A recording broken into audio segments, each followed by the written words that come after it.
സംഗമം. കൂടുതൽ വിവരണങ്ങളുടെ ഒന്നും ആവശ്യമില്ല, കാരണം ആ പേര് തന്നെ പറയുന്നുണ്ടല്ലോ. ഏകദേശം 40 വർഷത്തോളമായി ഇന്റർസ്റ്റേറ്റ് പെർമിറ്റ്. മൂന്നാർ യാത്രകൾ എപ്പോഴും അവിസ്മരണീയമാക്കിയവർ. അന്ന് മലകയറ്റത്തിന് മുൻപ് കോതമംഗലത്തു വന്ന് മൊത്തം ഒരു ചെക്കിംഗ്, പിന്നെ റേഡിയേറ്ററിൽ വെള്ളം ഒഴിക്കുന്നതൊക്കെ പെട്ടിപ്പുറത്തിരുന്നു ആസ്വദിച്ചിരുന്നു. രൂപം കൊണ്ട് തന്നെ സംഗമം വ്യത്യസ്തരായിരുന്നു. മാറി മാറി വരുന്ന സർക്കാരും KSRTC യൂണിയൻ പിടിവാശികളും കാരണം നല്ല രീതിയിൽ പോയിരുന്ന ഇവരുടെ പല സർവീസുകളും ഇല്ലാതായി എന്നത് വേദനാജനകമാണ്.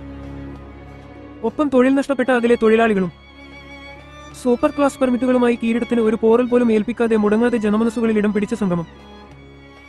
30 വർഷത്തോളമായി തന്റെ ശരീരത്തിൽ ചാലിച്ച ചായത്തിനും താൻ വഹിക്കുന്ന ശരീരത്തിനും മുഖശ്രീക്കും ഒരു മാറ്റവും വരുത്താതെ കാത്തു സൂക്ഷിക്കുന്ന കുറുപ്പമ്പടി ലളിത വർക്ക് ഷോപ്പിലെ കലാകാരന്മാരുടെ കരവിരുത് വണ്ടിയുടെ മുഖത്തു ആനക്ക് നെറ്റിപ്പട്ടം ചർത്തിയ പോലെ കാണാം.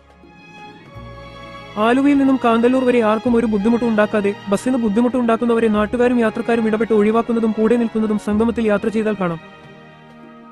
തേയില മണക്കുന്ന കാടുകളുടെ ചന്ദനക്കാട്ടിൽ വെച്ചു കാട്ടുപോത്തിനെയും കാണിച്ചു തന്ന് ആരോടും പരാതിയും പരിഭവവുമില്ലാതെ ചിരിച്ച മുഖത്തോടെ എല്ലാവർക്കും നല്ലതുമാത്രം വരുത്തണേ എന്നു പ്രാർത്ഥനയോടെ സംഗമം.